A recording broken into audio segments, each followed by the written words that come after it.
साताऱ्याच्या कन्हेर धरणामधून 1540 क्युसेक पाण्याचा विसर्ग सुरू करण्यात आला। धरण क्षेत्रामध्ये सुरू असलेल्या पावसामुळे धरणातील पाणी साठ्यामध्ये झपाट्याने वाढ झाली आहे। पाणी पातळी नियंत्रित करण्यासाठी धरण प्रशासनाने पाणी सोडण्याचा निर्णय घेतला।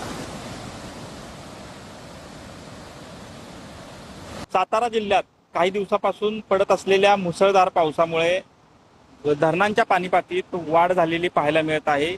सध्या मी कन्हेर धरण परिसरात आहे आणि आज जर पाहिलं तर या ठिकाणी कन्हेर धरणातून वेण्णा नदीमध्ये विसर्ग सुरू केलेला पाहायला मिळत आहे। चारही वक्र दरवाजातून या ठिकाणी विसर्ग सुरू केलेला पाहायला मिळत आहे। यामध्ये सांगायचं झालं तर 1000 क्युसेक इतका विसर्ग जो आहे तो चारही वक्र दरवाजातून होत आहे, तर वीज पायथ्यागृहातून जवळपास 540 इतका विसर्ग जो आहे तो केला जात आहे।